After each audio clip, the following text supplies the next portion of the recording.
जयति जयति सरस्वती वाणी जय शारदे। जयति जयति सरस्वती वाणी जय शारदे। अज्ञानता से माँ मुझको अब, अज्ञानता से माँ मुझको अब तार दे।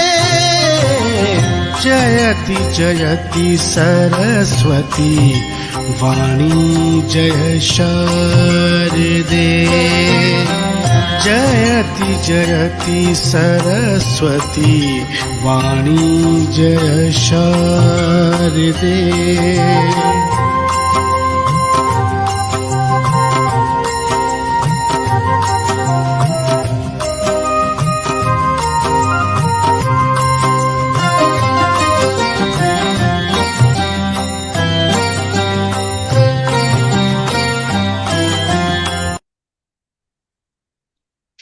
नमस्कार मित्रों, सभी दर्शकों को, सभी श्रोताओं को, सभी चाहने वालों को डॉक्टर शिवदत्त शर्मा का नमस्कार, प्रणाम। जय सिया राम, जय हनुमान।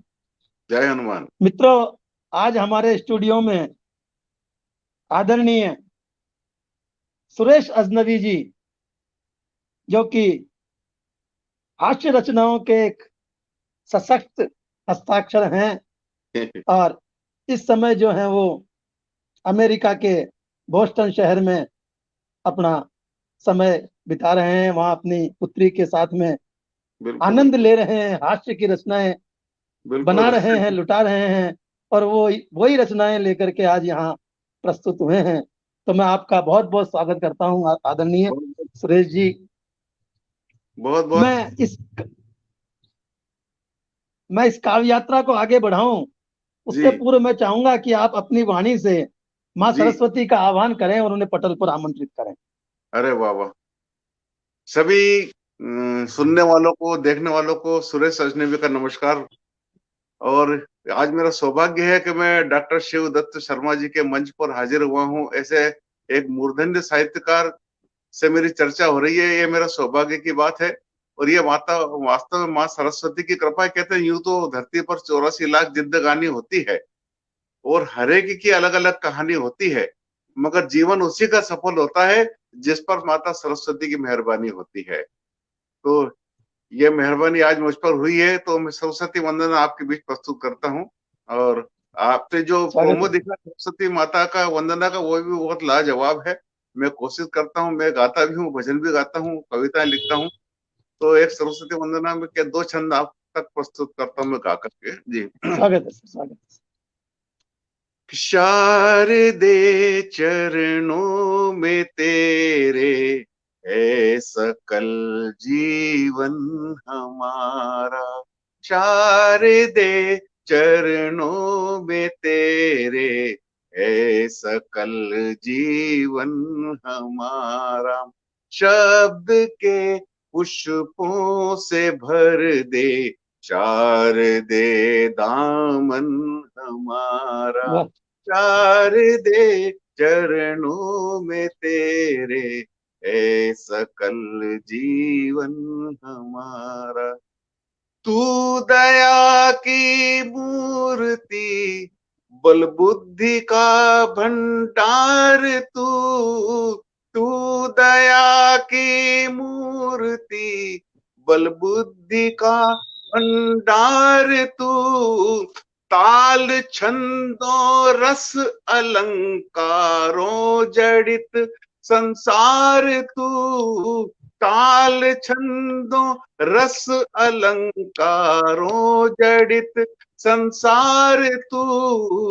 हे सभी देवों में सबसे, हे सभी देवों में सबसे ऊंचा माँ आसन तुम्हारा।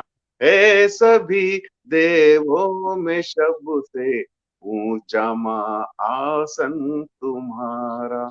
शारदे चरणों में तेरे है सकल जीवन हमारा।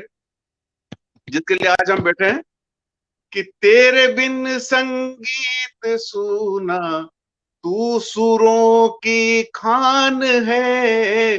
तेरे बिन संगीत सूना, तू सुरों की खान है। प्रेरणा साहित्य की तू लेखनी के प्राण है। क्या बात है। प्रेरणा साहित्य की तू लेखनी के प्राण है। दे हमें आशीष माता, दे हमें आशीष हो जाए सफल मंचन हमारा।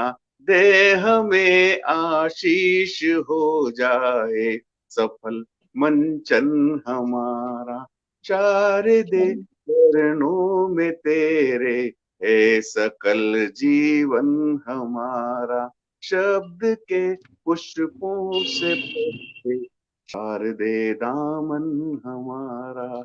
क्या बस बात माता है, शब्द बहुत देते सुंदर, हैं। बहुत सुंदर, बहुत ये सुंदर। कृपा सभी साहित्यकारों पर माता जी की बनी रहे, डॉक्टर साहब पर बनी रहे, हम पर बनी रहे। बहुत सुंदर सर, बहुत सुंदर। इतने सुंदर शब्दों से आपने माता का आह्वान किया है और जी, माँ पटल पर विराजित भी हो गई हैं। तो हम वाह इस वाह। काव्य यात्रा को अब आगे बढ़ाते हैं। जी मैं तो कहूंगा कि इस यात्रा का, इस पटल का, इस आज के कार्यक्रम का आगाज ही इतना बढ़िया हुआ है, इतने बढ़िया शब्दों से हुआ है। तो इस कार्यक्रम का अंत भी बहुत बढ़िया होगा और बहुत बढ़िया कार्यक्रम चलेगा। मुझे ऐसा प्रयास, लगता है कि ये कार्यक्रम एक अविस्मरणीय कार्यक्रम होगा। ये माता जी कृपा रहेगी, ये मेरा प्रयास रहेगा। मैं बहुत छोटा कलाकार हूँ। तो जी मित्रों, आपने सुरेश अजनबी जी को बहुत सुना होगा, बहुत सुना होगा। करीब करीब सभी पटलों पर आप आ गए हैं। लेकिन बहुत आज ज्यादा। का जो कार्यक्रम है वो एक अजब कार्यक्रम है। जी इसमें आपको वो बातें मालूम होंगी जो जी। आपने अन्य मंचों पर नहीं सुनी। बिल्कुल। पहली तो यह है कि आपका नाम जो है वो सुरेश अजनबी जी के अलावा इनका जो ओरिजिनल नाम है, असली नाम है, वो है सुरेश सक्सेना जी। जी और आप इंदौर के निवासी हैं। आप सेवानिवृत्त तहसीलदार हैं। जी ये बात भी बहुत कम लोगों को ज्ञात होगा बहुत कि सही है। आप तहसीलदार के पद से सेवानिवृत्त हुए हैं। जी ये बड़े ही प्रसन्नता की बात है कि आप ऐसे माहौल में रह करके भी, और आपने हाँ हास्य हाँ। की रचनाओं को इतना ऊंचाई तक पहुंचाया, हास्य को इतना ऊंचाई तक पहुंचाया कि आप बिल्कुल उसके एक सशक्त हस्ताक्षर बन गए हैं, एक पर्याय बिल्कुल। बन गए हैं। जी जहां हास्य की बात आती है वहां सुरेश जी की बात पहले आती है, सुरेश जी की चर्चा पहले होती है। बिल्कुल तो बिल्कुल। सर, हम इस कार्य को आगे बढ़ाएंगे, इस वार्ता को आगे बढ़ाएंगे, बढ़ाते चलेंगे। जी बीच बीच में हम आपकी आशय रचनाएं भी सुनते रहेंगे जरूर और जरूर लोगों को आपके बारे में जानकारी भी देते रहेंगे। जरूर। तो मैं चाहूंगा कि आप अपनी एक हास्य रचना से कार्यक्रम का प्रारंभ करें। जी स्वागत है। डॉक्टर साहब, कहना दिए चाहूंगा, आप शिवदत्त सर, आप शंकर जी का नाम आप रखते हैं। मेरा नाम सुरेश है, लेकिन मेरी पत्नी मेरी तुलना भगवान शंकर जी से करती है। उनका कहना है कि आप और भगवान शंकर दोनों एक समान हैं, बल्कि आप उनसे भी 2 कदम महान हैं, क्योंकि भोलेनाथ के माथे पे तो दूज का ही चंद्रमा है, आपके माथे पे पूनम का विराजमान है। इसलिए वो मुझे शंकर भगवान से महान बताती है, मेरे प्रति पूरा पूरा सम्मान जताती है, मुझे भोलेनाथ के नाम से बुलाती है। उनको जब भी होता है मुझसे काम, उनको जब भी करनी होती है मुझसे कोई बात, तो कहती है, सुनो मेरे पशुपतिनाथ, सुनो मेरे पशुपतिनाथ, पशुपति। वाह। तो ये पत्नी जी मुझे सम्मान देती है, ये मेरे लिए सौभाग्य की बात है। और मैं हाथ से रचना, अब चूंकि अब राजस्व विभाग में नौकरी करता था मैं, तो वहां कई ऐसी घटनाएं घटती थी, हाथ से पैदा हो ही जाता था। तो वहां से कुछ ना कुछ प्रेरणा मिलती रही मुझे, और खासतौर से नेताओं से मेरा बहुत काम पड़ता था। क्यों, राजनीति और प्रशासन तो बिल्कुल चोली दामन का साथ होता है, बड़ा सामंजस्य बिठा के चलना पड़ता है राजस्व विभाग में। तो मैं ये उनसे कुछ वार्तालाप करना तो बड़ा मुश्किल था, उनका चरित्र देख करके। वो बातें बड़ी बड़ी करते, लेकिन देश पर जान देने के लिए तो किसी परिवार का बच्चा ही जाता सीमा पर। किसी नेता का कोई लड़का आपने अभी तक सीमा पर लड़ते हुए मरते हुए नहीं देखा होगा। तब ये कहने माता तुम देश के प्रति तुम्हारा खून इस धरती को कैसे जाएगा।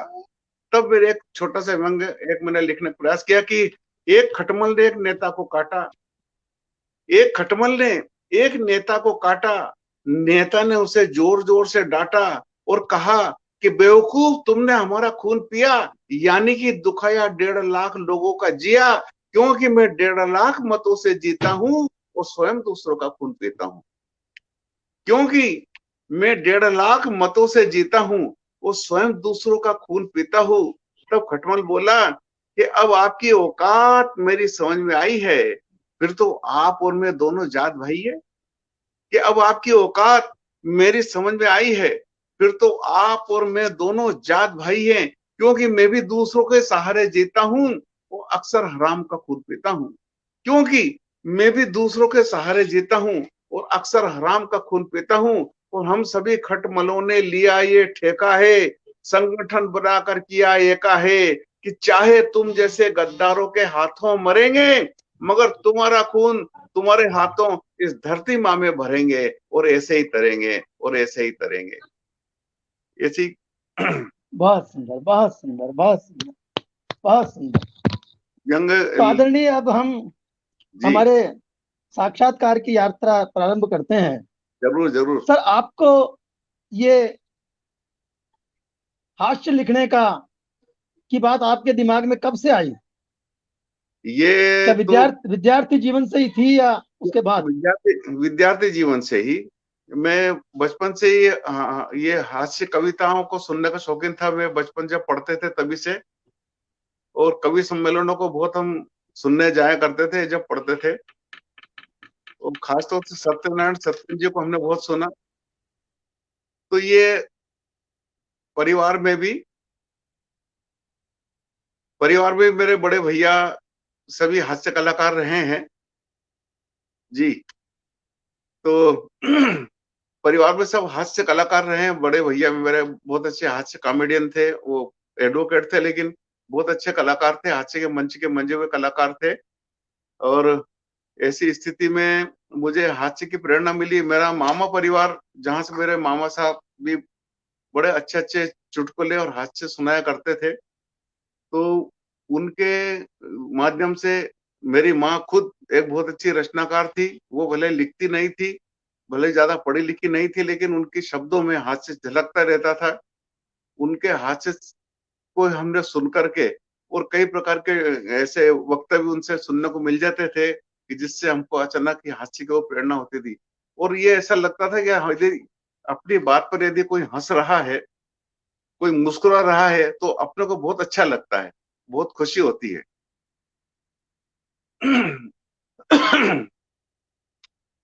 तो ये हास्य मुझे अपने परिवार से मिला डॉक्टर साहब। मेरे बड़े भैया, सबसे बड़े भैया मेरे भजन गाया करते, तो उनसे मेरे को भजन गाने की प्रेरणा मिली। और मेरे दूसरे नंबर के भैया, वो बहुत अच्छे हास्य कवि थे, हास्य कलाकार थे। वो स्टेज पे खड़े हो जाते थे तो हंसा हंसा के सबको लोटपोट कर देते थे। तो उनसे मुझे प्रेरणा मिली। मेरी माता जी भी बड़े हास्य प्रस्तुत करती रहती। मेरा मामा परिवार में हास्य था। मेरे मामा बहुत अच्छे हास्य, मतलब जब भी किसी कार्यक्रम, सभा, शादियों में जाते थे, उनके आसपास 15-20 लोगों का जत्था बैठा रहता था। वो उनसे चुटकुले, उनकी बातें, उनके किस्से सुन सुन कर लोटपोट होते थे। तो वहां से मुझे हास्य की प्रेरणा परिवार से मिली मुझे। तो ऐसा हास्य मेरा अपना खून में आया मेरे जरा जी। मैं कहें कि आपको ये विरासत में मिली है कला। बिल्कुल विरासत में मिली, भजन गाने की और हास्य की सारी भी जी। बहुत सुंदर, बहुत सुंदर।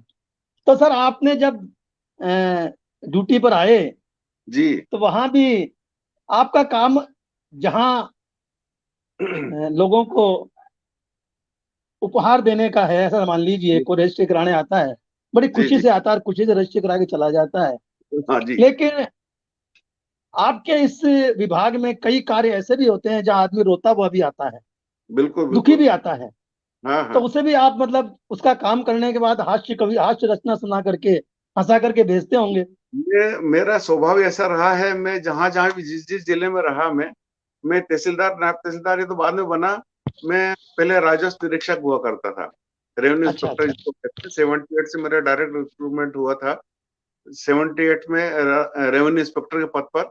मैं दुर्ग अच्छा जिले में अच्छा। रहा था, शाहजहाँपुर, उज्जैन, इंदौर, देवास, बहुत जिलों में मैंने ड्यूटी की है। तो अच्छा अच्छा अच्छा। मेरा स्वभाव ऐसा हंसमुख था कि मतलब जब भी मैं ऑफिस में पहुंचता था तो ठहाके लगने शुरू हो जाते थे बस। देखते ही कोई भी आपको गांव में जाते, आपको देखते ही ठहाके शुरू हो जाते थे। कभी गांव में जैसे दौरे पे गए, भ्रमण पे गए, तो वहां पे गांव पे हाँ किसानों से बैठते थे, सबका मनोरंजन होता था, बड़ी हाँ आसानी हाँ से हाँ। होते थे और समस्याओं का निदान भी होता था। तो रोते हाँ, हुए लोग भी आते थे भाई। बहुत तब ये कहने में आता है कि मेरे जीवन का ये उद्देश्य रहा है कि हमको शासन ने जिस कार्य के नियुक्त किया है, उस कार्य को हमको ईमानदारी से करना चाहिए। यदि हमको लोगों की सेवा के लिए रखा गया है और यदि हम लोगों के काम नहीं आए, तो हमारा सेवा करना व्यर्थ है। फिर शासन हमको रखा क्यों है? तभी सही कहना बात है, होता है, बिल्कुल सही। पूजिए इंसान को, भगवान को नहीं। कमजोर को उठाइए, बलवान को नहीं। पूजिए इंसान को, भगवान को नहीं। कमजोर को उठाइए, बलवान को नहीं। वो करुणा दया के भाव रहे छांव की तरह। आंसुओं को मिटाइए, मुस्कान को नहीं। वाह, आंसुओं को क्या मिटाइए, बात। मुस्कान को नहीं। तब ये मेरी एक, बहुत लोग प्रताड़ित आते थे, मैं बराबर उनका साथ देता था, पूरा पूरा न्याय करता था उनके साथ। हर प्रकार से मैंने उनका ध्यान रखा और यही रहा कि मैं पूरे सेवा काल में बिल्कुल निष्कलंक अपनी सेवा से मुक्त हुआ हूं। मैं, मुझे वाह, कोई आरोप प्रत्यारोप कभी मेरे ऊपर कोई नहीं लगे। मैं बिल्कुल साफ सुथरा, जैसा नौकरी में गया था वैसे बाहर निकल के आया और लोगों का ये प्यार भी बहुत मुझे एक मिला। बहुत बड़ी उपलब्धि है सर, इस जमाने मगर में वो कहने इस भी तरह का आता कि मतलब जो है। हाँ हाँ, बिल्कुल, आज भी रिटायरमेंट के बाद लोगों को पूछते नहीं है, लोग पहचानते नहीं है। लेकिन आज भी कभी मैं कलेक्ट्रेट चले जाता हूँ तो लोग मुझे वही आदर, वही सत्कार, मान सम्मान देते हैं। ये मेरा सौभाग्य है यानी आपने सम्मान कमाया है। पूरा। और सम्मान के बदौलत ही आज मेरे बच्चे इतने महान हुए हैं कि उनके सबके शुभकामना आशीर्वाद से मेरे दोनों बेटे आज अमेरिका में है और मैं, जो मैंने सोचा नहीं था वो मेरे साथ वो काम हो रहा है। बहुत मेरा सुंदर। आपकी कृपा से सब काम हो रहा है वाली बात है। मुझे वो एक लाइन याद आ रही है जी कि ज्यों की ज्यों रख दीनी चदरिया। हाँ हाँ। जैसे आप मतलब गए वैसे बिल्कुल के वैसे ही आप जो है निष्कलंक वहां से निकल करके आए। ये एक बहुत बिल्कुल। बड़ी उपलब्धि है, और प्रभु ये की ये कृपा है, भी सरस्वती की कृपा है। ये भी विरासत में मिला मुझे। मेरे पिताजी, मेरे चाचा जी राजस्व विभाग में अधिकारी थे, तहसीलदार, वो भी सेवानिवृत्त हुए हैं और सौभाग्य से मुझे राजस्व विभाग में ये अवसर मिला। तो मेरे पिताजी, मेरे चाचा जी की छवि को मैं देखा करता था राजस्व विभाग में। उनका बड़ा दबदबा था, बड़ा सम्मान था, उनकी बात का मान रखा जाता था, उनकी बात को कोई काट नहीं सकता था।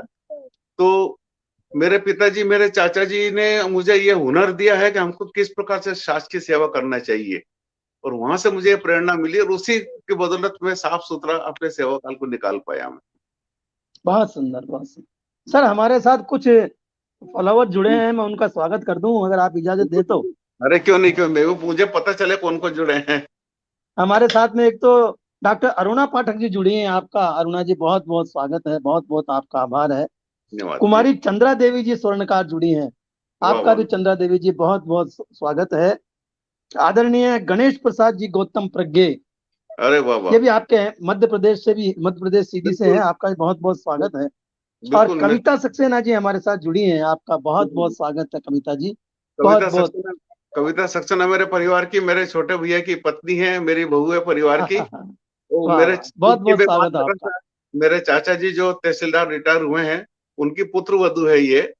तो और ये बहुत अच्छी कवित्री भी है, बहुत अच्छा लिख रही है, बहुत अच्छा आजकल बहुत सुंदर, बहुत पूरी सुंदर। कविराज तो करके। कविता जी आपका मैं दोहरा स्वागत करता हूँ।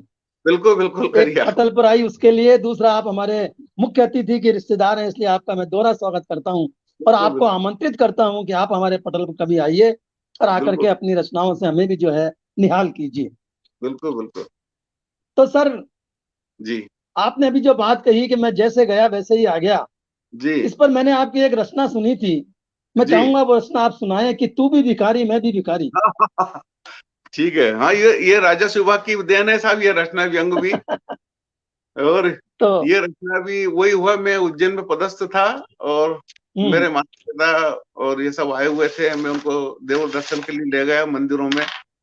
तो हरसिद्धि माता मंदिर के से हम निकल रहे थे, सीढ़ियों से उतर रहे थे, पिताजी माताजी हम सब। तो वहां भिखारी बैठे रहते हैं रास्ते में। आपने हर मंदिर में देखा होगा, लाइन से 8-10 हाँ भिखारी हाँ हाँ बैठे हाँ, लाइन से बैठे झोली रहते हैं। बाबूजी देना, बाबूजी देना। तो अब चूंकि राजस्व विभाग में मैं रहा हूँ, भ्रष्टाचार को मैं जानता नहीं हूँ वैसे ज्यादा तो, लेकिन बहुत बदनाम विभाग है भ्रष्टाचार राजस्व विभाग में, काजल की कोठरी है। हाँ तो मेरे दिमाग में आया कि यार ये रिश्वत लेना भी एक तरह से भीख मांगने के समान ही होती है। हम यदि सरकार हमको पैसा दे रही है घर चलाने के लिए, तो हमको रिश्वत की क्या जरूरत है, किसी को क्यों प्रताड़ित किया जाए। तो उसने जब मुझसे सर, मैं पैसा इसमें मांगा। इसमें एक बात जोड़ना चाहूंगा। जी। मैं अनाधिकृत चेष्टा कर रहा हूँ अरे कि बिल्कुल सारे। हम जो भिखारियों को भीख देते हैं वो तो हम अपनी इच्छा से देते हैं, जी जी। हाँ लेकिन ये। भ्रष्टाचार में जो हम भीख देते हैं हाँ वो वो मन मार के देते हैं, दिल मन दुखा मार करके के देते देते हैं। हैं, अगर वो किसी का खून जला के लेते हैं वो सबसे बड़ा पाप होता है। किसी को आत्मा को दुखाना मैं सबसे बड़ा पाप समझता हूँ। तो इन दोनों तो दोनों खुश भिक्षाओं रहो। में ये थोड़ा अंतर है। बिल्कुल सही है। तब मेरे से एक शब्द निकला और एक व्यंग बना कि तुम भी भिखारी हम भी भिखारी, तुम भी भिखारी हम भी भिखारी, तुम डोमेस्टिक हम सरकारी। हाँ हाँ, तुम भी भिखारी हम भी भिखारी, तुम डोमेस्टिक हम सरकारी, एक जैसी औकात हमारी, तुम भी भिखारी हम भी भिखारी। वाह, तो क्या बात। भिखारी, फिर भिखारी देखता है ये बाबूजी है कार में से निकल रहा है बाहर, भिखारी कैसे हो सकता है। फिर दोनों की तुलना की मैंने। किस प्रकार की तुलना है कि हाथ तुम्हारे फुटा कटोरा, वो बेग हमारे लेदर का। हाथ तुम्हारे फुटा कटोरा, बेग हमारे लेदर का, आय हमारी कुर्सी फाइल, तुम्हें आसरा दर दर का। और तुम मांगते हम भ्रष्टाचारी, तुम भी भिखारी हम भी भिखारी, वाह, तुम क्या डोमेस्टिक बात। हम सरकारी, तुम बहुत भी सुंदर, भिखारी बहुत हम भी सुंदर, भिखारी। बहुत फिर सुंदर, दूसरी बहुत तुलना सुंदर। कि तुमने मांगे फटे चीथड़े सूखे टुकड़े रोटी के, तुमने मांगे फटे चीथड़े सूखे टुकड़े रोटी के, हमने मांगे मुर्ग मुसल्लम बकरा भी मई बोटी के। तुमने मांगे हम्म। फटे चीथड़े सूखे टुकड़े रोटी के, हमने मांगे मुर्ग मुसल्लम बकरा भी मई बोटी के। और तुम विनीत और हम अधिकारी, तुम भी भिखारी हम भी भिखारी, तुम वाह, डोमेस्टिक हम सरकारी, एक जैसी औकात हमारी, तुम भी भिखारी हम भी भिखारी। लेकिन दोनों की भीख मांगना एक मजबूरी है। ज्यादातर ऐसा होता ही है कि हर व्यक्ति चाहता है कुछ तो कुछ अतिरिक्त आय हो जाए। कहाँ पड़ते घर में जिम्मेदारियां बढ़ती है, तो सरकारी आदमी नौकरी में का लोन, ग्रैंड लोन है, फेस्टिवल लोन है, जीपीएफ लोन है, कुछ भी लेकर के काम चलाता है, मित्रों से उधार ले लेता है या भ्रष्टाचार कर लेता है थोड़ा बहुत। हम्म। तो दोनों भिखारी की मजबूरी है, वहां एक नंबर से काम चलता नहीं। तब दोनों की तुलना है कि काम तुम्हारा अड़े पुकारो तुम दाता का बंदा, काम तुम्हारा अड़े पुकारो तुम दाता का बंदा, वो काम हमारा अड़े जुटाए हम कर जाए या चंदा। काम तुम्हारा अड़े पुकारो तुम दाता का बंदा, वो काम हमारा अड़े जुटाए हम कर जाए या चंदा। वो तुम्हें दान और हमें उधारी, तुम भी भिखारी हम भी भिखारी, तुम भी हम सरकारी, वाह, एक जैसी औकात हमारी, तुम भी भिखारी हम भी भिखारी। लेकिन कहीं ना कहीं व्यंग होना चाहिए। तब फिर मैंने एक व्यंग किया इस पे कि सबसे बड़ा भिखारी कौन हो सकता है धरती पर, समाज में। दोनों के पुत्रों की तुलना मैंने की कि भीख मांगने पुत्र तुम्हारा खंबे सा गड़ जाता है। भिखारी का बच्चा छोड़ता नहीं आपसे, जब भीख लेने आता है तो दाएं मुड़ो दाएं आ जाएगा, बाएं मुड़ो बाएं आ जाएगा, लेकिन आपको आगे बढ़ने नहीं देगा जब तक आपसे ले नहीं लेगा।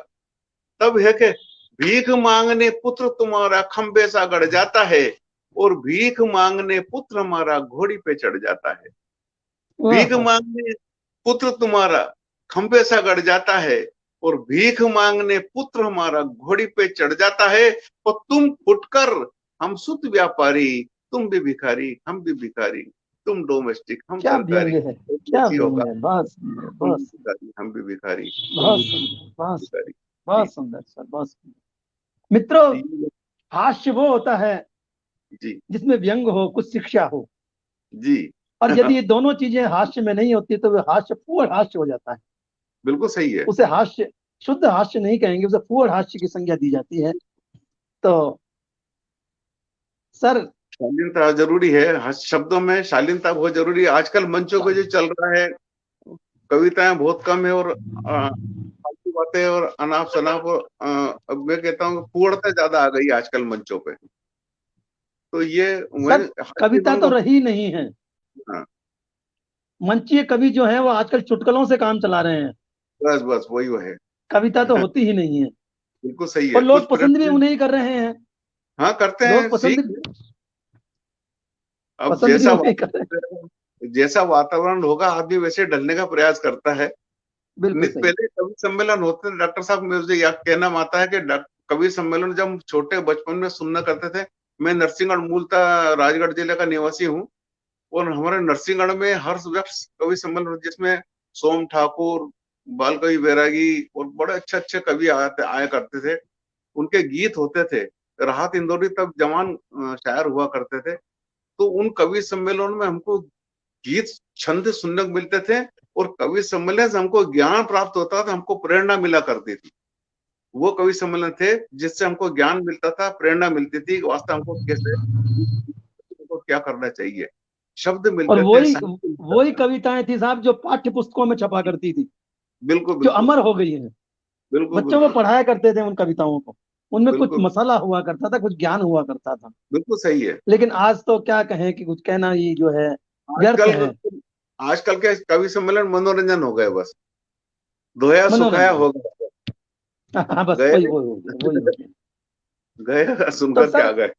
जी आपके आप मित्रों, मैं आपको एक और जानकारी दे दूं जी कि आप भजनों के कलाकार भी हैं, आप भजन भी गाते हैं। और जी। आप अनेक टीवी के पटलों पर, अनेक टीवी कार्यक्रमों में, हाँ हाँ। जिनमें कि संस्कार चैनल, ई टीवी धमाल, जी धमाल टीवी, ई टीवी जी। मध्य प्रदेश, ई टीवी जो है वो करीब करीब सभी प्रदेशों में अलग अलग चला करता है। हाँ जी। तो आप मध्य प्रदेश के ई टीवी में भी और सेंट्रल ई टीवी में भी आप अपने प्रोग्राम दे चुके हैं।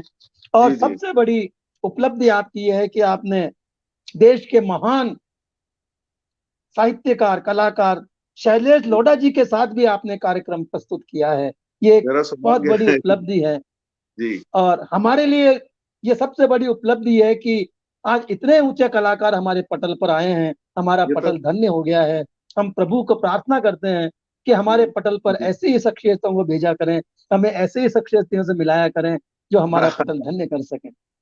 ये तो मेरा सौभाग्य है। और ये आपके पटल के माध्यम से वो कवि सम्मेलन या कोई भी ऐसे कार्यक्रम तो भी एक सीमित दायरे में होते हैं, लेकिन ये जो आजकल आकाशवाणी से जो प्रोग्राम चल रहे हैं, अंतरिक्ष के माध्यम से जो कार्यक्रम आप चला रहे हैं, इससे हमारे कई साथी देश विदेश तक के लोग सब जुड़ रहे हैं, सुन रहे हैं। ये हमारे लिए बहुत बड़ी एक विस्तार हुआ है इससे साहित्य का। और ऐसे ऐसे साहित्यकारों से परिचय हुआ है, जैसे गणेश प्रसाद गौतम जी, इनसे कभी मुलाकात नहीं हुई लेकिन इनसे हमारी मित्रता हो गई है। आप शिव प्रसाद डॉक्टर साहब, आपसे हमारी कभी मुलाकात नहीं हुई लेकिन इससे हमारी मित्रता हुई। गजेंद्र हरि हरणो जी है, छत्तीसगढ़ के बहुत अच्छे रचनाकार हैं। उनका भी मंच चलता है, वहां पर मैंने काव्य पाठ किया है। उनसे हमारी मित्रता हो गई। तो इस ऑनलाइन कवि सम्मेलन से मैं सोचे आकाश मार्ग से जो हम जुड़ रहे हैं अपने साथियों से, ये बहुत बड़ी उपलब्धि है। तो गणेश कहता हूँ कि गुदगुदी कार्यक्रम होता था ई टीवी मध्य प्रदेश पर। हम्म। अशोक अशोक व्यास एक बहुत अच्छे साहित्यकार हैं प्रदेश के, वो उसको संचालित करते थे। और उसमें एक एपिसोड में 4 कवियों को प्रस्तुत किया जाता था, आधे घंटे का प्रोग्राम अच्छा होता अच्छा। था। हाँ, उसमें हाँ, हाँ। मैंने 4 एपिसोड पढ़े थे। वो तब मैं पैरोडियां पढ़ा करता था। अच्छा। हाँ, मैं कविताओं के साथ साथ पैरोडियां भी मैं लिखता हूँ, पैरोडियां भजन भी पैरोडी पे लिखता हूँ मैं, और हास्यवंग भी पैरोडी पढ़ता हूँ मैं। वो तो सब सब सुनेंगे सर, हम अब सब सुनेंगे। तो कुछ पैरोडियां मैं आपको बीच बताता हूँ, मुझे याद आ रही है। आजकल तो पैरोडी पढ़ता नहीं हूँ कि माहौल कुछ अलग चल रहा है। तो पैरोडिया में लिखता था, और पैरोडिया लिखता था बिल्कुल वातावरण पर, जैसे कि कुछ आजकल तो नेता को चरित्र, जब से मोदी जी आए तब से वो बात नहीं रही है, नेता को चरित्र बहुत सुधार पर है।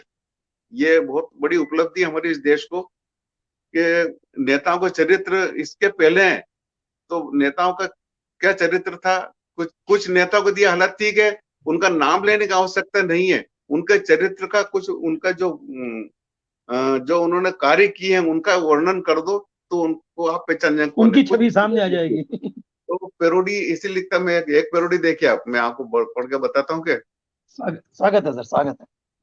तुम घास खाए फिर हिन हिनाए, हाँ हाँ। परिषद में कैसे कैसे करतब दिखाए, तुम घास खाए फिर हिन हिनाए, परिषद में कैसे कैसे करतब दिखाए, वो देख देश का दिल फूट फूट रोता है, उन वाह। बेशर्मों को कुछ नहीं होता है, उन बेशर्मों को कुछ नहीं होता। सब पेरोडिया बनती है क्या कि, और दल बदलने की बात होती है, जिधर बम उधर हम वाली बात जो एक पता चलती थी, आज नेता को चरित्र ऐसा ही है, तो कुछ ऐसी घटना घटी भी है कई जगह। तब एक पेरोडी है, तुम अगर मंत्री पद का वादा करो, मैं हर दिन नया दल बदलता रहूं, तुम अगर मंत्री पद का वादा करो, मैं हर दिन नया दल बदलता रहूं, और जिधर मंत्रालय का बिस्तर दिखे, ले उस और करवट फिसलता रहूं, क्या ले बात है। उस और करवट फिसलता रहूं। कि सत्ता की भर्ती में सटका हुआ नेता पा जाए कुर्सी का पाया, सत्ता की भर्ती में सटका हुआ नेता पा जाए कुर्सी का पाया, ऐसे ही मकसद को मन में बसा करके कुर्ता बदल के मैं आया सरेआम, आया सरेआम। इसे क्या पेरोडिया में पढ़ा करता बहुत था। और सुंदर। गुदगुदी में शैलेश लोढ़ा का कार्यक्रम मैंने पेरोडियां पढ़ी, और वहाँ मैंने पढ़ा था। जब मिली जुली सरकार बनती थी, स्पष्ट बहुमत आता नहीं था। मोदी जी जब से आए तब से स्पष्ट बहुमत दिखने लगा है में। वरना ये मिला जुला काम चलता था, मिला जुलने में फिर क्या उठा पटक हुआ करती थी। तब फिर एक पेरोडी मैंने पढ़ी थी शैलेश लोढ़ा के मंच पे के, मिले दल मेरा तुम्हारा, मिले दल मेरा तुम्हारा, तो दल दल बने हमारा, दल दल बने हमारा, क्या बात। मिले दल मेरा तुम्हारा, तो दल दल बने हमारा, दल के गुंडे कुछ दिशा के आकर संसद में मिले, और चप्पलों का रूप लेके बरसे सबके सर पे, मिले दल मेरा तुम्हारा, तो दल दल बने हमारा। क्या बात है, बहुत सुंदर, बहुत सुंदर। मैंने 2 लाइन की पढ़ी थी, याद आ रही मुझे कि देश की चिंता की उनको नहीं। मैंने बताया जैसे सीमा पर देश का नागरिक का बच्चा जाकर के शहीद हो जाएगा, लेकिन किसी भी नेता का बच्चा कभी शहीद नहीं होता है, ना सीमा पर लड़ने जाता है। और उनको देश से कोई मतलब नहीं, केवल अपना परिवार, अपना खानदान, अपने रिश्तेदार और अपनी कुर्सी से मतलब रहता है। तब फिर एक पेरोडी 2 लाइन की मैंने पढ़ी थी कि सर इसमें मैं थोड़ा संशोधन कर दूं। जी आप मोदी सरकार की बात कर रहे हैं, तो मोदी सरकार के ही जो मुख्यमंत्री योगी हाँ जी हैं, हाँ उनके हाँ, भाई जो है वो सीमा में लड़ शहीद रहे हुआ। हैं, सीमा पर हाँ तैयार है। हाँ, हाँ ये सर। हाँ बिल्कुल, ये आपका इस बात से ये समझ लो कि ये कुछ विशेष कृपा है उनके ऊपर गुरु की, कि जो इतनी चिंता रख रहे हैं। नहीं तो एक संत को क्या जरूरत थी सत्ता क्या में जरूरत। जाने की। लेकिन वास्तव में ये हमारा देश राष्ट्र गुरु, विश्व गुरु तभी बनेगा तब जब कोई संत इस कुर्सी पर बैठेगा। ये तो बिल्कुल सत्य है। और ये प्रक्रिया शुरू हो चुकी है कि हमारा भारत विश्व गुरु बनने जा रहा है बहुत जल्द, बहुत आगे चल करके। तब ये ये बड़े सौभाग्य की बात है कि योगी जी जैसा एक मुख्यमंत्री प्रदेश को मिला है, मोदी जैसा प्रधानमंत्री मिला। तब कहने में आता है कि कोरोना का जब बीमारी चली थी तब मैं बात करूंगा उस पर, लेकिन अभी मुझे पैरोडी याद आ रही थी कि उन नेताओं के बारे में जो अपना अपना परिवार का भला सोचते हैं। उनका क्या कहना है कि दे दो नोटों के 2 सूटकेस प्यारे, हम हो जाएंगे फटाफट तुम्हारे।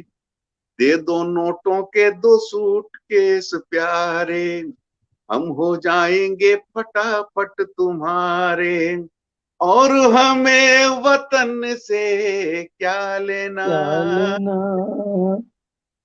और हमें वतन से क्या लेना, क्या लेना, हमें क्या लेना। तो ये जब गुदगुदी में सेलेस के प्रोग्राम में कई जगह जब भी मैं गई, साधना टीवी पर गया हूँ, तो भी ये इसी तरह के वहां, क्योंकि वहां से सुनाना होता था ज्यादातर, टीआरपी बढ़ जाए ताकि उनकी, तो ये हाँ पेरोडी में उस टाइम पढ़ा करता था ऐसी। तो ये था, और संस्कार पर भजन गाने का मुझे सौभाग्य प्राप्त हुआ था। तो भजन की प्रेरणा मुझे अपने परिवार से मिली। मेरे पिताजी चाचा जी भजन गाया करते थे, और मेरे बड़े भैया मेरे गुरु भी रहे। अभी 2 महीने पहले वो इस दुनिया से अलविदा हो गए हैं, और बहुत बड़ी क्षति मेरे लिए हुई है, खासतौर से व्यक्तिगत रूप से। वो मेरे गुरु भी थे, भजन के गुरु भी थे, मेरे संगीत के गुरु थे। उनसे मैंने हारमोनियम बजाना सीखा, माउथ ऑर्गन में बजाता हूँ। मेरे तीसरे नंबर के भैया मेरे माउथ ऑर्गन के गुरु हैं, बड़े भैया हारमोनियम के गुरु हैं, दूसरे नंबर के भैया मेरे मंच के गुरु हैं, मेरे छोटे भैया, हम कुछ 8 6 और 2 8 भाई हैं हम, कुल मिलाकर के सब कलाकार है। परिवार में बड़ा उत्सव रहता है जब भी हम यानी कि कार्य। आपको आपको गुरु ढूंढने की आवश्यकता ही नहीं पड़ी, आपके बहुत घर में ही आनंद, सब गुरु मिल गए आपको। हमारा परिवार वाह, जब क्या। इकट्ठा होता है तो हम घर में इतना आनंद आता है कि ऐसा लगता है कोई उत्सव चल रहा हो। लोग बाग कुछ देखते हैं, सब। कोई कार्यक्रम है क्या। तो ये सब आनंद है, ये सब बुजुर्गों की कृपा है, बड़े बूढ़ों का आशीर्वाद है, गुरु जी की बहुत कृपा है, सब सुंदर तो बहुत आनंद बढ़ता रहता है। तो भजन वहां से तो मेरे सर, को सीखने क्या माउथ मिला। ऑर्गन आप अभी लाए हैं? आपके पास है कहीं माउथ माउथ ऑर्गन? हाँ देखता हूँ, मैं शायद रखा है, मैं एक सेकंड देखता मिल हूँ जाए आप। तो आपकी जी ये मैं, भी हमें जो है अरे क्या बात है। कलाकारी नजर आ जाएगी, दिख जाएगी। हमारे आज दर्शक भी इससे, जो आज अक्षर आप अनभिज्ञ हैं, मेरा उनको ज्ञान हो साक्षात्कार, जाएगा। बिल्कुल बिल्कुल मेरा साक्षात्कार आज आप बिल्कुल ठोंक बजा के ले लेंगे पूरी तरह से। मैं कोशिश करता हूँ, मैं अवतरगन नहीं देखता हूँ मैं। हाँ रखा है, दिखा मुझे, मैं आपको एक धुन हाँ सुना जी। हाँ, सुनाइए सर, सुनाइए, बहुत कृपा होगी।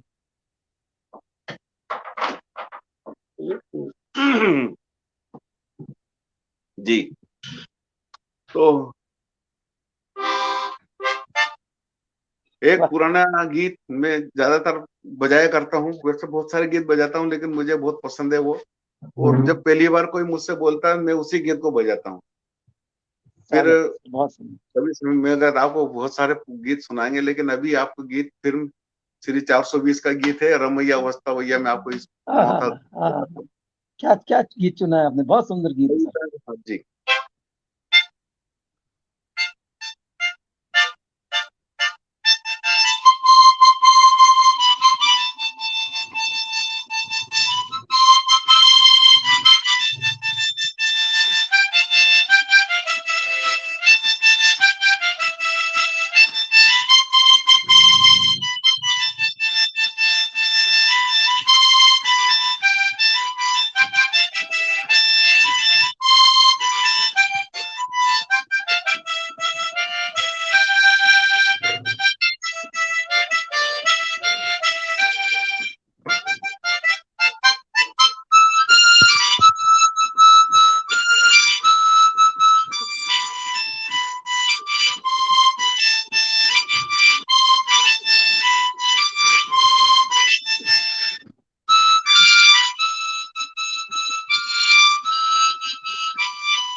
क्या ये बात है, इतने आनंद बोल आ रहे गया सर, आनंद आ गया। आप तो कई प्रतिभाओं के धनी है सर, बहुत। आज तो हम सब निहाल हो गए। बड़े भाइयों की, पिताजी माताजी का आशीर्वाद है सब भाइयों का। यही बात है सर, यही बात है। बिल्कुल जिनको माता पिता का आशीर्वाद मिल जाए, जिनके ऊपर माँ सरस्वती की कृपा हो, वो तो बिल्कुल प्रतिभा का धनी बन ही जाता है। तो बिल्कुल। सर अब और हम चाहेंगे कि आप हमें एक भजन सुना दें। जी जी। भजन मुझे बहुत पसंद है, मेरा एक लिखा हुआ गीत है। मन उसको आप भजन भी मान सकते हैं, गीत भी मान सकते हैं। आप इंदौर कभी आए हैं तो आपने देखा होगा। इंदौर में प्रसिद्ध मंदिर है भगवान खजराना गणेश मंदिर। अच्छा। या कभी आप नहीं आए तो कभी ये इंदौर आप पधारेंगे तो हम आपको वहां के दर्शन नहीं, लाभ। इंदौर हम आए थे, लेकिन खाली रेलवे स्टेशन तक ही आए। हमें ओ आगे वहां गए थे। शंकर का मंदिर है ना आगे, क्या नाम है उसका, उज्जैन से वहां उज्जैन, गए थे हम। जो उज्जैन महाकाल मंदिर। ज्योतिर्लिंग जो है। हाँ हाँ। महाकाल और ओंकारेश्वर। नहीं, महाकाल तो इंदौर में है। हाँ ओंकारेश्वर, ओंकारेश्वर गए होंगे आप। ओंकारेश्वर तो हाँ इंदौर होके नर्मदा, जाना पड़ता है उसके लिए। इंदौर होके, इंदौर होके। तो कभी आप हाँ इंदौर आएंगे, इंदौर में बड़ा सिद्ध स्थान है खजराना गणेश मंदिर। और वहां पर सारे मनोरथ पूरे होते हैं, मेरा व्यक्तिगत अनुभव है ये। हाँ हाँ हाँ, तो जरूर आएंगे सर। उस मंदिर में हमने हर बुधवार को भजन हम करते थे, मेरी टीम जाती थी 5-7 लोगों की। तो हर बुधवार को हमने भजन किया वहां पर, 85 बुधवार हमने लगातार भजन गाए। तो सर हमारे साथ में एक तो प्रतिभा सिंह जी जुड़ी हैं। अच्छा अच्छा प्रतिभा जी, अच्छा। आपका बहुत बहुत स्वागत है, बहुत बहुत आपका आभार है। और कवि गोपाल सिंह जी डिंडोरिया जुड़े हैं। आपका अरे भी वाह। बहुत बहुत स्वागत है गोपाल सिंह जी, बहुत बहुत आपका आभार। आप अपना कीमती समय निकाल करके पधारे। आपका बहुत बिल्कुल। बहुत स्वागत है। हाँ सर। सभी को मैं भी प्रणाम करता हूँ, सुनने वालों को और देखने वालों को। और ये मेरा सौभाग्य है कि ऐसे मूर्धन्य रचनाकार ये जितने भी जुड़े हैं सब बड़े अच्छे मजे हुए साहित्यकार हैं। और मुझे सुन रहे हैं, ये मेरे सौभाग्य की बात है। तो एक भजन, मुझे आज मंगलवार का सर दिन है। ये सब जो है ज्वेलर्स हैं, अच्छा अच्छा। जो हीरे को परखना जानते हैं, वो हीरा को परखने के लिए आए हैं। हीरे की इसमें छवि देख रहे हैं। सबसे बड़े जौहरी तो आप हैं, जो आपने मुझे यहाँ उठा के बैठा दिया आप सबके सामने। मैं तो अकिंचन हूँ सर, कुछ क्योंकि नहीं हूँ आप मैं तो आप लोगों के सामने। आपको सुनता रहता हूँ, आपके पटल को, आपके रचनाओं को, आपके साक्षात्कार को देखता रहता हूँ। मैं बाद में आपके प्रोग्राम हो जाते हैं, मैं बाद में देखता हूँ उनको। तो आप भी कम नहीं है जौहरी से। तो एक आज मंगलवार का दिन है, तो मुझे एक गीत मैंने लिखा था और हनुमान जी को ये गीत मैं समर्पित किया है। और इसमें एक व्यक्ति के अंदर के भाव मैंने उसमें प्रस्तुत करने का प्रयास किया है, एक प्रेरणा देने का प्रयास किया है गीत के माध्यम से। तो कहता क्या है कि हनुमान जी अभी तक इस धरती पर मौजूद हैं। एकमात्र भगवान ऐसे हैं वो जो अभी तक हमारी व्यथा सुनने के लिए यहाँ धरती अजर पर अमर है। बैठे हुए हैं। और यदि हर व्यक्ति के जीवन में कुछ ना कुछ कष्ट, परेशानियां, संकट आते हैं और हम अपने यारों से, दोस्तों से, रिश्तेदारों से उसका वर्णन करते हैं, लेकिन कोई मदद नहीं करता, बल्कि अंदर अंदर कहता ठीक है, अच्छा हो रहा है, इसका चलने दो, जैसा भी है। मदद कोई नहीं करता है। लेकिन यदि हम ये बात अपने हनुमान जी से कहें तो निश्चित है हमारा कल्याण, हमारी परेशानियां दूर हो सकती है। तब एक मैंने गीत लिखा, आज मंगलवार का दिन है, मुझे गीत याद आ रहा, मेरा बहुत पसंद का गीत भी है वो। और मैं मैंने आपकी इस बात का 100% साक्षी हूँ सर। जी और बिल्कुल होंगे। क्योंकि वही है, हमको पत्थरों से दिल लगाना होगा, कहते हैं ना पत्थरों पर विश्वास करो। तो ये पत्थर वही है जिन पर हमको विश्वास करना चाहिए। तो एक गीत आपको पास रखता हूं मैं। स्वागत है सर। गम न कर जिंदगी के बुरे हाल का, गम न कर जिंदगी के बुरे हाल का, रख भरोसा जरा अंजनी लाल का, लाल का। वाह। रख भरो, गम न कर जिंदगी के बुरे हाल का, गम न कर जिंदगी के बुरे हाल का, रख भरोसा जरा अंजनी लाल का, गम न कर जिंदगी के बुरे हाल का। और क्या क्या घर में परेशानियां होती है कि बेटा बेकार है, माता बीमार है। बेटा पढ़ लिख के गया, बेकार मतलब ऐसा नहीं कि खराब हो गया है, नहीं, बेरोजगार नौकरी से बेरोजगार है। घर में, माता बीमार है, पत्नी बीमार है, हर तरह से व्यक्ति दुखी रहता है कि बेटा बेकार है, माता बीमार है, कर्ज बेटी की शादी का भी उधार है, कर्ज बेटी की शादी का भी उधार है। तो दुखड़ा गाता है क्यों अपने तंग हाल का, दुखड़ा गाता है क्यों अपने तंग हाल का। रख भरोसा जरा अंजनी लाल, लाल का क्या न कर जिंदगी के बुरे हाल का, गम न कर जिंदगी के बुरे हाल। वो प्रेरणा है। चाहे निर्धन है तू, भूखा प्यासा है तू, चाहे निर्धन है तू, भूखा प्यासा है तू, लोगों में दुखी अच्छा खासा है तू, लोगों में दुखी अच्छा खासा है तू। सुबह शाम सुबह शाम नहीं इंतजाम रोटी दाल का, सुबह शाम नहीं इंतजाम रोटी दाल का। रख भरोसा जरा अंजनी लाल का, गम न कर जिंदगी के बुरे हाल का। और जब बुरे दिन आते हैं, ऐसा नहीं कि सबसे बुरे दिन आते हैं, और जब बुरे दिन आते हैं, आज अडानी अंबानी से पूछो कि क्या हालत है, भैया बहुत हालत खराब है यार। और ये हमारे दिन खराब होते हैं तो हम क्या करते हैं, उपाय ढूंढते हैं, अपनी जन्म कुंडली दिखाते हैं। पंडित जी आपके पास भी आए होंगे शायद दिखाने कभी, कोई कुंडली दिखाते हैं, हस्तरेखा दिखाते हैं, हमारी भाग्य की रेखा कब बदलने वाली, पंडित जी बताओ जरा, ये हमारा बहुत खराब समय चल रहा है। फिर वो आपको हीरा पन्ना माणिक मोती पहनो, ताबीज बांधो, ऐसे प्रकार के वो उपाय बताते हैं। लेकिन मेरा कहना ऐसा है कि उंगलियों में पत्थर पहनने से किस्मत पे पड़े पत्थर नहीं हटते हैं, और ये भ्रम है कि इनको पहनने से हमारे संकट टल जाएंगे। ऐसा कुछ नहीं है, ये सब भ्रम है। यदि आपको पहनना है तो आप गहना समझ के पहनिए, लेकिन इस भ्रम से मत पहनिए, इस डर से मत पहनिए कि इनको पहनने से हमारा कल्याण हो जाएगा। कल्याण तो हमारे कर्म से होगा। तब ये बात कहने में आती है, अंतिम बात छंद में, कि बांध ताबीज और ना अंगूठियां पहन, बांध ताबीज और ना अंगूठियां पहन, दुखड़े मिटने का अजनबी ये कर ले जतन, जतन। दुखड़े मिटने का अजनबी ये कर ले जतन। पहन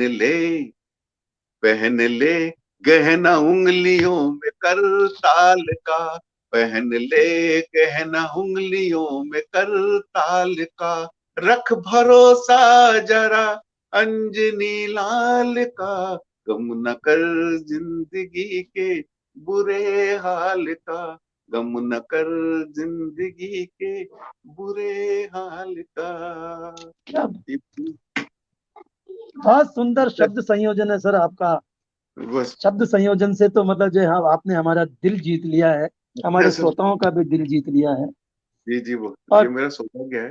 रचना वही होती है जिसमें शब्द जो है वो सुनने वाले के हृदय में लगे, उसके दिमाग में जाकर के पंच करें एक बार, वही रचना सार्थक रचना होती है। बिल्कुल बिल्कुल सर जी। एक निजी निजी प्रश्न है हाँ जी। कि आपको अजनबी नाम कहीं से मिला, उपहार में मिला, या आपने कहीं से उपहार में तो प्राप्त क्या किया? मिला, उपहार में क्या मिला, मैं जब पढ़ता था, ब्यावरा में पढ़ता था मैं, हम्म। वहाँ कलमकार परिषद हुआ करती थी जहाँ पर काव्य गोष्ठियां होती थी। अच्छा। तो मुझे बड़ी उत्सुकता रहती थी कि लोग कैसे कविता लिख लेते हैं, कैसे शब्द जोड़ लेते हैं, कैसे, बड़ी वो एक जिज्ञासा मुझ में होती थी। और मेरे सहपाठी थी हिंदुस्तान के जाने माने गीतकार दिनेश प्रभात, आपने नाम सुना होगा, भोपाल के बहुत अच्छे गीतकार हैं, राष्ट्रीय कवि हैं, बड़े अच्छे गीतकार। उनकी 6-7 तो पुस्तकें प्रकाशित हो चुकी है। और वो अच्छा। दिनेश प्रभात, दर्पु सुजालपुरी, अपने यहाँ के खरगोन के हैं, वो ब्यावर मेरे सीनियर थे वो। तो वो उस गोष्ठी में जाकर कविता और गजलें पढ़ा करते थे, तो उनके साथ साथ मैं भी जाने लगा। और फिर मेरे को लिखने का कुछ हम्म। आया, तो मैंने कुछ लिखा, टूटा फूटा जो भी था। तो जब मैंने कविता को पाठ किया तो दिनेश प्रभात ने, मैंने कहा कि तुम अभी तक तो तुम अजनबी थे यार, तुम हम तो जब पता ही नहीं था कि तुम कविता भी लिख सकते हो हाँ, या हाँ, पढ़ सकते हो। अच्छा अच्छा, मुझे तो पता था कि फिल्मी गाने गाता रहता था, भजन गाता रहता था, लेकिन कविता मैंने पहली बार पढ़ी तो उन्होंने जब मुझसे कहा कि यार तुम बिल्कुल अभी तक अजनबी थे हमारे लिए इस क्षेत्र में, तो फिर मेरे को दिमाग में आया और अजनबी नाम उन्होंने मुझे दिया कि आप अजनबी के नाम से पढ़ा करो। तो दिनेश प्रभात ने मुझे ये अजनबी नाम दिया था और तब से मैं अजनबी के नाम से लिखने लगा, मंच पढ़ने लगा। मंच तो पढ़ना मैंने बहुत बाद में शुरू किया, करीब 90 91 92 से मैंने मंच पढ़ना शुरू किया। जब मैं देवास आया, मेरा देवास पोस्टिंग था, उज्जैन में मैंने कवि गोष्ठियां बहुत पढ़ी, उज्जैन में तब मेरा पोस्टिंग था। लेकिन देवास आने के बाद वहां पर देवास के बहुत अच्छे प्रसिद्ध कवि है भीम सिंह निर्मल, हास्य कवि हैं, और उन्होंने वहाँ हिंदी परिषद का मैं सदस्य बना, तब वहाँ गोष्ठियों में मैंने गीत पढ़े अपने। तो फिर वो भीम सिंह निर्मल मुझे मंच पे ले गए कि दादा आप तो मंच पे चलो यार, आप तो मंच के लायक कवि दिखते हो। मैंने कहा भैया मैं मंच पे कभी गया नहीं हूँ, लेकिन फिर उन्होंने मुझे मंच पे खड़ा किया। उसके बाद फिर जो मेरी मंच यात्रा प्रारंभ हुई तो मैंने बहुत सारे करीब 250 300 मंच पढ़े होंगे। फिर ये भजनों की तरफ जुड़ा, फिर कोरोना काल आया, सब कार्य बंद होते चले गए, तब से फिर मेरा मंच पढ़ना छूट गया। फिर अलग अलग ग्रुप बन गए, आजकल कवि सम्मेलन में आपने देखा होगा ज्यादातर एक कवियों को एक यूनिट बन गई है, वो कहीं भी जाते हैं वो चले जाते हैं। और मैंने कभी किसी यूनिट की जी हुजूरी नहीं की, ना कभी किसी ने निवेदन किया कि आप मुझे बुलाओ, मुझे प्रेरणा दो, मुझे ले चलो। कोई बुलाता चले जाता हूँ, वरना तो इस चक्कर में फिर मैं मंच पढ़ना मैंने छोड़ दिया और अपने स्वयं की साधना जो भजन गाने की अपनी वो चलती रहती है बस अपने स्तर पर। ऐसा है। बहुत सुंदर, बहुत सुंदर सर, बहुत सुंदर। जी तो सर अब एक हास्य रचना हो जाए, क्योंकि समय भी जी अब धीरे धीरे नजदीक आता जा रहा है। बिल्कुल बिल्कुल बिल्कुल। तो एक पेरोडी और मैं आपको पढ़ना चाहता हूँ। हाँ, पेरोडी जरूर। जैसे कोरोना काल आया था, तो कोरोना काल में हमको जो परेशानी हुई थी, तब एक पेरोडी में हास्य को कह रही है, हास्य कह लीजिए या कुछ भी कह लीजिए, एक पेरोडी में पढ़ देता हूँ। और ये पेरोडी सीधी सीधी चीन को समर्पित करना चाहता हूँ मैं, उसकी वजह से ही हम जिसने हमको ये बहुत सुंदर। बंद कर दिया, उस रचना को पढ़ आपको हमारे साथ में सर सुधीर श्रीवास्तव जी जुड़े हैं। अरे वाह वाह। सुधीर सुधीर भाई का, श्रीवास्तव जी। सुधीर जी का मेरा मैसेज आया था, मेरी बात नहीं हो पा रही उनसे क्योंकि वो दिन रात का चक्कर पड़ता है, तो सुधीर भाई से मैं बात करूंगा। हाँ, दिन रात का चक्कर पड़ता है। हाँ, तो ये नमस्कार एक कह रहे हैं, आपको भी कह रहे हैं, मुझे भी कह रहे हैं, दोनों को नमस्कार बिल्कुल कह रहे मेरा हैं। भी नमस्कार, आपको मेरा भी नमस्कार नमस्कार श्रीवास्तव जी, बहुत बहुत। सुधीर भाई को। अब क्योंकि मैं कायस्थ समाज से हाँ सर। जुड़ा हूँ, कायस्थ समाज सभा इंदौर का मैं अध्यक्ष रहा हूँ जिले का, और ये अमेरिका यात्रा आने के बाद फिर मैंने उस पद को छोड़ दिया। और लेकिन अभी तक समाज सेवा में लगा हूँ, जुड़ा हूँ, समाज की सेवा भी कर रहा हूँ अपने सारे दायित्व से। क्यों मैं अब पूरा परिवार से जिम्मेदारी से मुक्त हूँ। मेरे दोनों बेटे अमेरिका में हैं, बढ़िया भगवान की कृपा से सब सुखी संपन्न है यहाँ से। तो मैं समाज सेवा से जुड़ा हूँ और अपनी साधना जो भी लेखन गायन वायन चल रही है वो चल करता रहता हूँ। तो एक रचना आप तक पहुंचाना चाहता हूँ कि चीन वाले चीन वाले तू हमको बता दे ये सच्ची ईमान से, कैसा भेजा है रे वायरस वुहान से। चीन वाले तू हमको बता दे ये सच्ची ईमान से, कैसा भेजा है रे वायरस वुहान से, कैसा भेजा है रे वायरस वुहान से। और जब लॉकडाउन हुआ तो सबसे ज्यादा कहाँ प्रभाव पड़ा कि भजन कीर्तन मीटिंग पार्टी ताले में दुनियादारी। भजन कीर्तन मीटिंग, कलाकार सब बेरोजगार हो गए थे, लॉकडाउन की तरह से भूखे रहने की स्थिति आ गई थी। छोटे मोटे जो गाना बजाकर कमाते थे उन सबके बंद हो गए हाँ हाँ कार्यक्रम। हाँ हाँ, बेचारे। कि भजन के बड़े बड़े कलाकार जो बॉम्बे में जो फिल्मी दुनिया में काम करे वो तक बेरोजगार हो गए थे। तब भजन कीर्तन मीटिंग पार्टी ताले में दुनियादारी, मजदूरों का हुआ पलायन, संकट में है व्यापारी, सुन रे टुच्चे दुनिया भुगते, सुन रे टुच्चे दुनिया भुगते, ये तेरी काली करतूते, हो सरकारी हो या दरबारी, दिखे हैं परेशान से, कैसा भेजा है रे वायरस वुहान से, चीन वाले तू हमको बता दे, ये सच्ची ईमान से, कैसा भेजा है रे वायरस वुहान से। और चीन में क्या खाते हैं ये हमको लॉकडाउन के बाद पता चला। ऐसा सुना है कि वहाँ 4 पाँव की टेबल कुर्सी छोड़ के सब खा जाते हैं।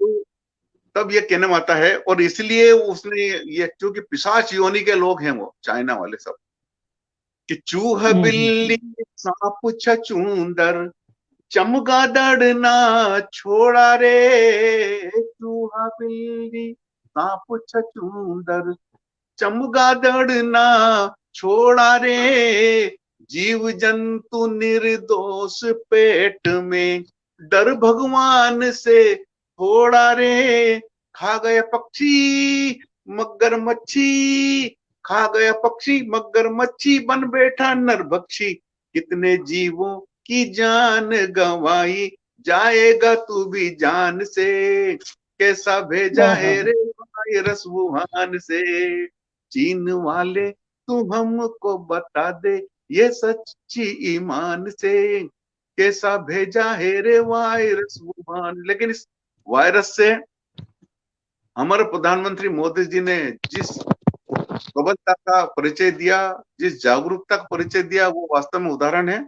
और उन्होंने ये कहा कि इस बीमारी के बारे में जो निर्देश दिए, उन्होंने कहा चीन का बहिष्कार करो, स्वावलंबित बनो, है ना, मेक इंडिया को उन्होंने आह्वान दिया। तब कहने में आता है कि कोरोना से डरना नहीं लड़ना सिखाया है, एक संत मेरे देश की गादी पे आया है, और भारत बनाने वाले खुद बनकर चले गए, और मोदी ने मेरे देश को भारत बनाया है, मोदी ने मेरे देश को भारत बनाया है। तब उन्होंने जो संदेश दिया, क्या वो बात, कहने में आता है बहुत कि अपनाएगा अपनाएगा स्वदेशी भारत, माल न लेंगे चीन का, अपनाएगा स्वदेशी भारत, माल न लेंगे चीन का, सीमा पर आया उतरेगा तेरा बोझ जमीन का, सीमा पर आया उतरेगा तेरा बोझ जमीन का, हमने ठाना अब नहीं लाना, हमने ठाना अब नहीं लाना तेरा एक भी दाना, नाता तोड़ेंगे मुंह मोड़ेंगे अब चीन की दुकान से, कैसा भेजा है रे वायरस वुहान से, नाता तोड़ेंगे मुंह मोड़ेंगे अब चीन की दुकान से, कैसा भेजा है रे वायरस वुहान से, चीन वाले तू हमको बता दे, ये सच्ची ईमान से, कैसा भेजा है रे वायरस वुहान से, कैसा भेजा है रे वायरस वुहान से। बहुत सुंदर सर, बहुत सुंदर।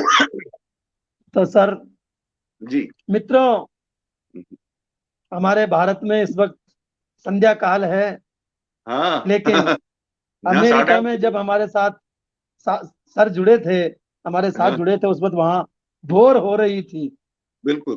प्रातः काल हो रहा था, और अभी हमने इनको इतनी जल्दी ही जगा बहुत करके व्यस्त कर दिया, हमारे पटल पर इनको बुला लिया, और अच्छा आपने लगा। हमारा ये निमंत्रण स्वीकार किया। आपको बहुत बहुत धन्यवाद सर, आपका बहुत बहुत आभार है कि बिल्कुल आप यहाँ का हमारे पटल पर आए। मित्रों, ये हमारा कार्यक्रम जो है वो फेसबुक के साथ साथ यूट्यूब पर भी चल रहा है, वाह और वाह यूट्यूब पर चलने से ये हमारा कार्यक्रम अमर कार्यक्रम हो गया है। जब तक यूट्यूब रहेगी तब तक वाह ये वाह कार्यक्रम अमर रहेगा। वाह वाह। आप जब भी चाहें डॉक्टर शिवदत्त शर्मा साहित्यिक मंच के यूट्यूब पर इस कार्यक्रम को देख सकते हैं। मैं इन सब का आपको लिंक भी भेज दूंगा, आप जब भी बिल्कुल चाहें इसे खोल के देख सकते हैं, इसे शेयर कर सकते हैं, अपने मित्रों को भेज सकते हैं। तो मित्रों, ये थे आज हमारे साथ में आदरणीय सुरेश अजनबी जी, जो जी कि है तो भारत के इंदौर के, लेकिन इस समय अमेरिका में बुस्टन शहर से हमारे से जुड़े हुए थे। आपका बहुत बहुत आभार, बहुत बहुत धन्यवाद। आप हमारे पटल पर पधारे। आज हमारे इस पटल की, इस कार्यक्रम की एक उपलब्धि ये रही कि हमारे साथ में हमें कविता सक्सेना जी से हमारी मुलाकात हुई है। और ये हमारी एक बहुत बड़ी उपलब्धि है कि इतनी महान कवियत्री से हमारी मुलाकात हुई है। मैं इनको बिल्कुल, हमारे पटल पर आमंत्रित करता हूँ। हमारा जरूर जरूर। नंबर, आप बहन, मैं बहन भी कहूँ तो उचित है, बेटी भी कहूँ तो उचित है, बहू कहूँ तो भी उचित है। तो आप बेटी बेटी से कम नहीं अजनबी है जी वो। से हमारा नंबर ले लीजिए, या बिल्कुल। हम इनसे आपका नंबर ले लेंगे। हम आपको सादर आमंत्रित करते हैं कि आप हमारे बिल्कुल, पटल पर आइए। जरूर तो जरूर। सर, चलते चलते जी मैं आपसे एक निवेदन करना चाहूंगा कि जी आपने अपने जीवन की बहुत लंबी पारी खेली है। जी। आपने बहुत कुछ देखा है, सुख भी देखा है, दुख भी देखा है, हाँ हाँ। जमाना भी देखा है, लोगों को भी देखा है। तो आप हमारे दर्शकों को यदि कोई संदेश देना चाहें, जीवन हाँ का हाँ। संदेश, साहित्य का संदेश, कवि यात्रा, कवि का संदेश। बिल्कुल सर, बिल्कुल। हमारे साथ में मंजू अग्निहोत्री जी भी जुड़ी हैं, जो कि कानपुर से हैं। आपका बहुत स्वागत है। बहुत स्वागत है बेटा, बहुत बहुत बहुत बहुत स्वागत है धन्यवाद। आपका। बहुत हाँ बहुत सर, कोई धन्यवाद। संदेश? संदेश तो बिल्कुल देना चाहूँ सबके लिए। ये मैं तो मंगल कामना करता हूँ सबके लिए, सबके घरों में आनंद बरसता रहे, खुशियां बरसती रहे, सबके मनोरथ पूरे होते रहें। और जितने लक्ष्य जिस जो पाना चाहते हैं भगवान उनको लक्ष्य प्रदान करें, मैं ये शुभकामना देता हूँ। और सबसे बड़ा बधाई देता हूँ आपके मित्र अभिधा जी को। मैं खासतौर से आज बधाई देना चाहता हूँ। आज उनका परिणय दिवस, आपने बधाई के लिए मुझे स्टिकर भेजा था। तो मेरे अभिधा जी को मेरी ओर से भी आप परिणय दिवस पर उनको शुभकामनाएं दीजिएगा। और चार हाँ, अभी पंक्ति। अभी का प्रणय दिवस था सर। हाँ, हाँ उनको मेरी ओर से ये गठबंधन दिवस, पारिवारिक परिणय गठबंधन दिवस की बहुत बहुत बधाई शुभकामनाएं मेरी ओर से भी आप दीजिए। और मैं तो ये कहूंगा कि अवश्य सर। हमारा राष्ट्र सर्वोपरि हमारे लिए है। और राष्ट्र के प्रति जो जिम्मेदार होता है उसी का नाम अमर होता है। वरना बड़ा मुश्किल है। तब एक पुस्तक मैं आपके बीच पढ़ना चाहूंगा कि कौम का जितने जीवन मिले जिस चलन के लिए। जीवन 84 लाख योनियां हैं, सब अपना अपना जीवन जी रहे हैं, लेकिन सबका जीवन कहाँ जा रहा है? कि जितने जीवन मिले जिस चलन के लिए, श्वास की यात्रा है कफन के लिए।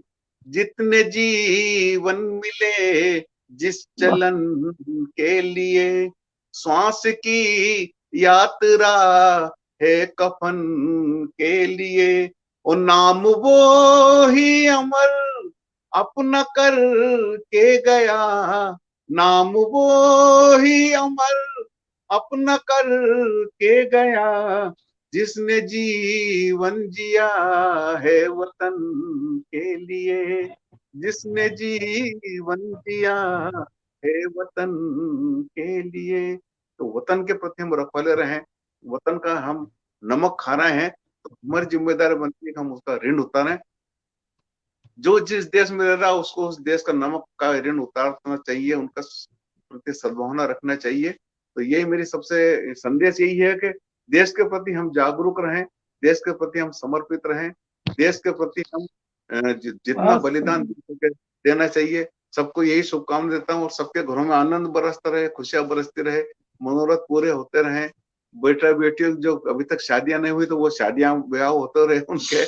ये एक सबसे बड़ी माता पिता की जिम्मेदारी होती है, दिक्कत होती है उनको। आज के जमाना बड़ा ये कठिन हो गया है। तो सबका आनंद खुशियां मिलती रहे। कहें कि दुनिया का छोटा आकार हो जाए, विदेशों में भी घर हो बहुत जाए। सुंदर, दुनिया का बहुत छोटा सुंदर, आकार तो बहुत आपने कर ही सुंदर, दिया। बहुत सुंदर। छोटा आकार तो आपने कर ही दिया कि दुनिया का छोटा आकार हो जाए, विदेशों में घर बार हो जाए। और यही शुभकामना है सभी श्रोताओं के लिए कि आपके सपने साकार हो जाए, आपके सपने साकार हो जाए।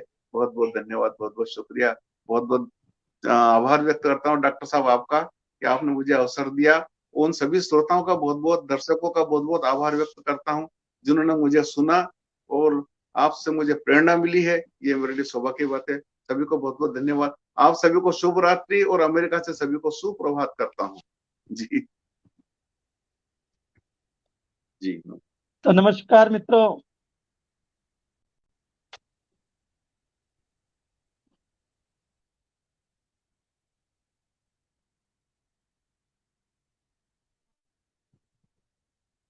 बहुत बहुत धन्यवाद, बहुत बहुत आभार आपका।